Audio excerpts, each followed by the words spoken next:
Hi, I'm Jack Brewer with Expanding Frontiers Research. Thank you for joining me for the first episode in our collection titled Learning How to Learn.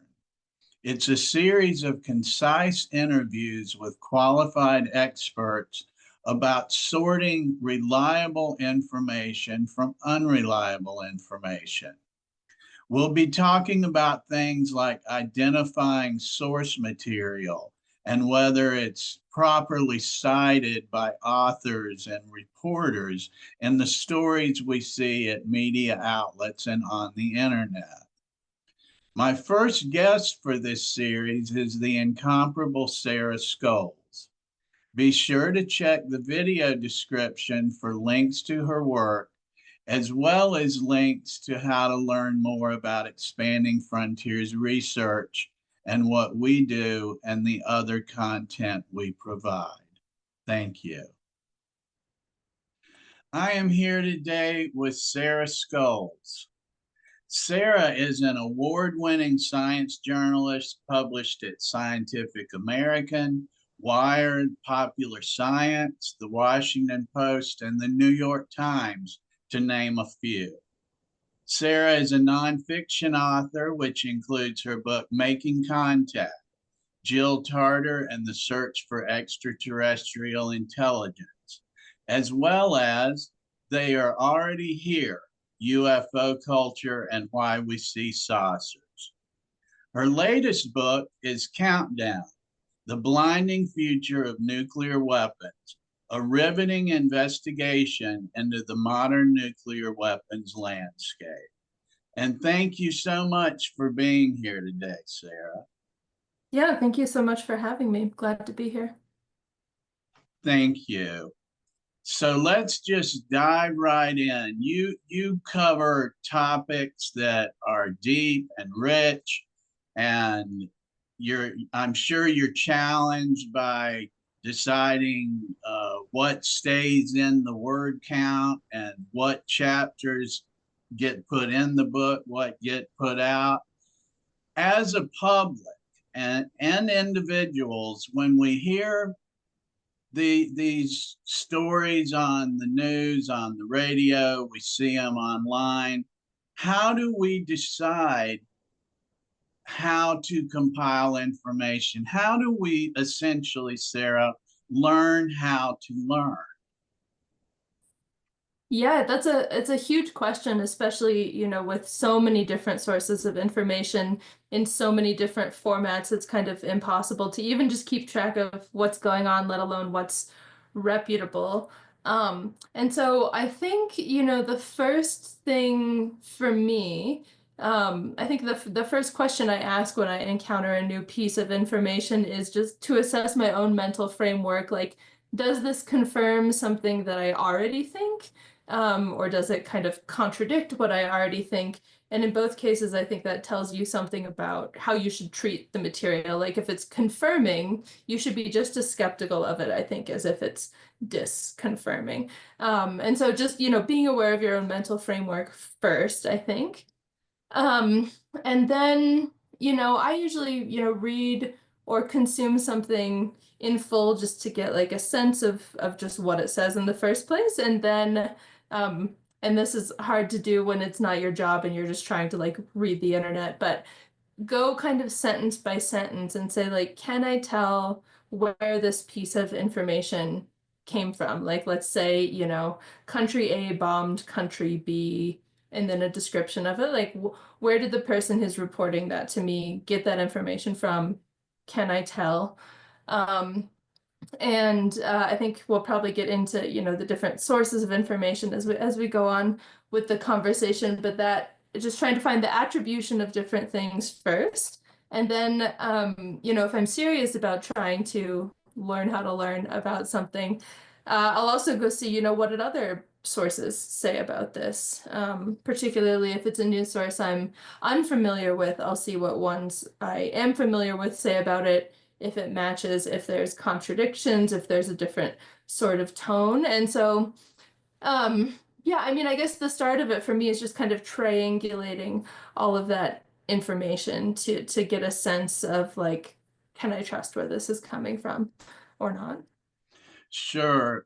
I recall you mentioning in the past that you would take a story and go line by line and see how did they introduce this into the story, into the narrative, and is it linked, is it sourced, and what is that source? And since I had learned that from you, sometimes I'll even have to reread the article two or three times and go like, am I missing it here? Like because they'll introduce something and then the theme of the article over 6 or 7 paragraphs takes it for granted that this is actuality. But if I look for where did they really source that, sometimes it's not even sourced, or it's just somebody said, or something Yeah. like that. So yeah, let's talk some about even in the media that we may see repeated across different platforms. How do we track their sources and identify those sources as credible or not? Yeah, and that's also a hard problem, especially because, we do live in a sort of, at the same time that there's so much information, it is sort of a depleted media landscape where, there's fewer journalists, the journalists that there are have less time. And so sometimes people will just repeat something over and over, including journalists not doing the homework that we're, telling ourselves to do right now, to find out where a claim came from. And so, I mean, I think, a lot of times in especially in mainstream news reporting, things come from interviews. Like I talked to you, Jack, and you told me a story, and then I printed the story, and you can usually tell that if it's, quoted in some way or attributed to you. And personal information from personal sources is useful and is sometimes the only way to get it, but also, like you were kind of alluding to, anybody can technically just say anything they want. Uh, it's a free country, at least right now. And so just having one person's word, for that, I ask, like, who is this person? Would they have access to the information they're claiming to have access to?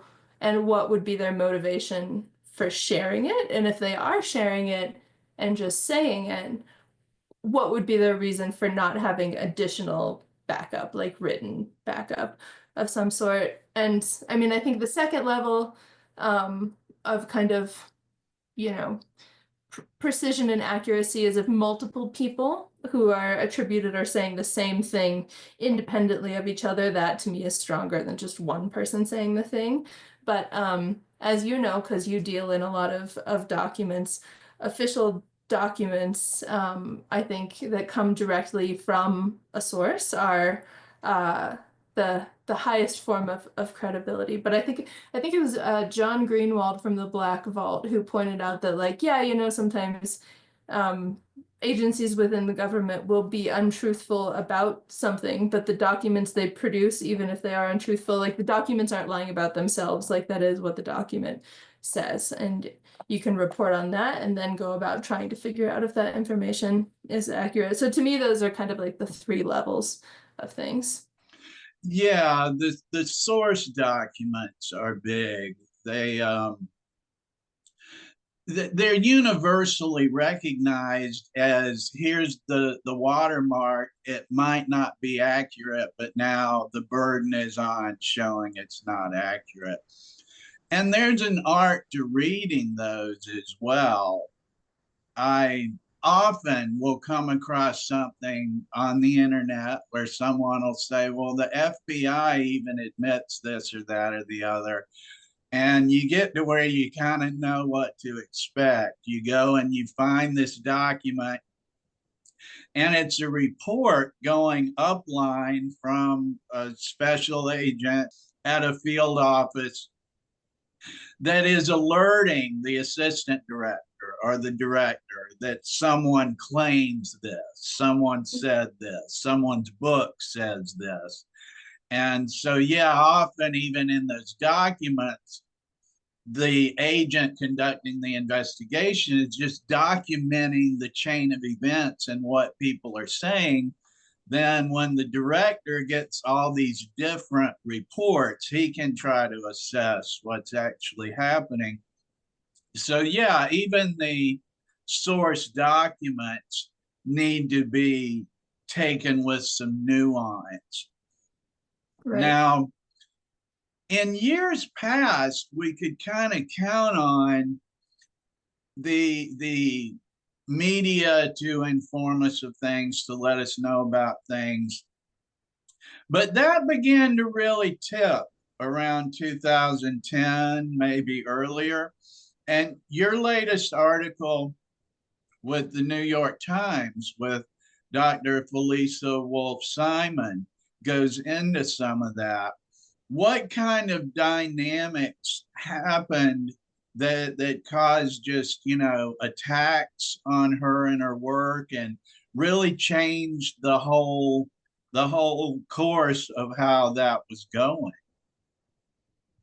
Yeah, so Felisa Wolfe-Simon was a young scientist back in 2010 who had discovered this kind of strange this organism that behaved strangely, a bacterium that she thought could use arsenic, this normally toxic substance, in place of phosphorus. And that it might not sound that exciting coming if you're not coming from astrobiology, but it was a big deal at the time. And so they submitted it to a very prestigious scientific journal, Science magazine. And then it was accepted. It was going to be published in Science magazine, and NASA, who had funded the research, both thought, wow, this is a flashy, exciting result. We're going to hold a big press conference and publicize this way out. And maybe, I think they hyped it a little bit. So that's the first dynamic. Like, they put out a fancy or a vague press release, held a kind of hypey press conference that was a little theatrical, and that signaled to journalists at the time, like, hey, this is an important thing. It is, I keep using the word flashy, but it's important, it's flashy, you should cover it. We're making a big deal because it is a big deal. And Yeah, I recall it. It was a big deal at the time. yeah, me too. I think I wasn't a journalist at the time, but I think I know I watched the press conference, and I think it was maybe the first press conference I'd ever watched. So then, journalists took that hype to start with and covered it as like, wow, look at this amazing result. And then online, science bloggers who were pretty big at the time started saying, hey, we see this maybe experimental flaw in what you've done. We don't agree with your conclusions. We have these criticisms. And that, that kind of online dialogue was happening faster and more directly than it had in the past. But then at the same time that there were blogs, there was social media, and they took these critiques and kind of ran with them, from taking them from scientific critiques to personal attacks, and just sort of what the editor of Science magazine called vitriol when I talked to him. So it's kind of this cycle, which I think we see a lot, including in things like UFO world, a hyped thing, then the criticism, the wave back down, and then just like a slew of attacks after. And in that kind of morass, I think it's really hard to tell like what's true and what's not. Like, most people now don't think that the conclusions of Felisa Wolfe-Simon's original research are valid, but they think that there's interesting stuff there still, which is complicated and nuanced, and like, this is right and this is wrong and you're right and you're wrong. Like, that's not nuanced. And so I think a lot of that got lost. Yeah, I would agree with that. And that's certainly something that we see a lot of, these partisan lines and absolutes, and reality just doesn't work that way. I think that's one of the problems we're seeing now in trying to sort out credible writers and media outlets. And it really isn't about, we really don't have the luxury of just deciding who's a white hat, who's a black hat, and then never double checking, Mhm. and I mean, regardless of the writer or the outlet, we should look for, are they sourcing these materials? When when they quote a document, are they providing the document? If not, why not? And that's something that we don't just get from deciding we like this news broadcast or this writer. That's something that's an ongoing challenge. What directions, as I continue to try to show folks or give folks useful information about learning how to learn, about finding sources, about how to pursue their interests, would you recommend that I pursue, Sarah? Hmm. Yeah. I think, well, I think, it's hard to do all the things we're talking about for everything, for every news story you read.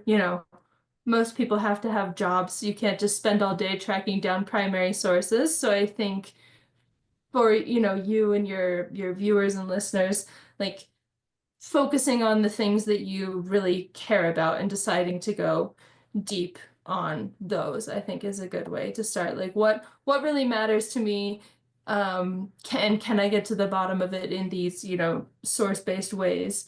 And then I think what helps me, which is sort of easy because it is my job, so I don't have to spend my free time doing it, is thinking of it like a puzzle or, a scavenger hunt or a game of some sort to like, okay, can I track this piece of information down to the bottom? So like maybe as an exercise, people could take a topic they do care about, find some new information that they haven't encountered before and do that sentence by sentence thing and see if they can find out where the information came from.